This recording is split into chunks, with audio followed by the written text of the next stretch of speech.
الصلاة التي نصليها. ويقول أحد المعاصرين من المفكرين المؤمنين: مسكين الذي لا يصلي، حكم على نفسه بالإعدام وعلى روحه بالقتل. مسكين، هو يمشي إلى الانتحار والانهيار وغضب الجبار والدمار والنار والعار والشنار. إذا وجدت الإنسان أو المرأة لا تصلي فقد انتهت من رعاية الواحد الأحد. الصلاة حبل ممدود. ماذا نفعل إذا ما صلينا؟ يوم تصلون الآن تتخلصون من رق العبودية لغير الله، تعلنون الحرب على الطاغوت من الأصنام والأوثان والشياطين والسحرة والأفاكين والمشعوذين. يوم تصلون تسقط عنكم الخطايا والذنوب. بالله اسمعوا هذا الكلام واشهدوا بالله، هل يقول هذا إلا نبي؟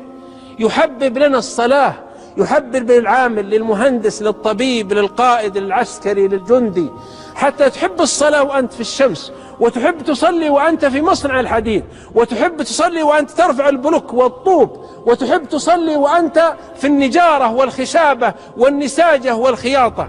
يقول: أرأيتم لو أن نهرا بباب أحدكم يغتسل منه كل يوم 5 مرات أيبقى من درنه، يعني من وسخه، شيء؟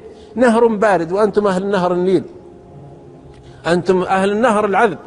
يقول: وأنتم تعرفون كيف يمر الماء العذب من أمام البيت، فتمر أمامك النهر من أمام البيت فتغتسل منه كل يوم 5 مرات، هل يبقى في جسمك على جسمك درن؟ قالوا: لا يا رسول الله.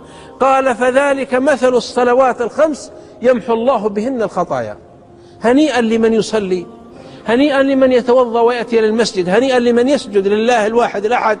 ولهذا كانت وصيته صلى الله عليه وسلم في الصلاة: الله الله في الصلاة وما ملكت أيمانكم.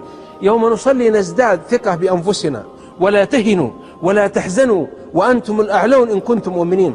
نتعب، نمل، نغتم، نحزن، نرهق، نحاول، نكاد نفشل، نكاد نحبط، فنصلي. واستعينوا بالصبر والصلاة، إن الله مع الصابرين.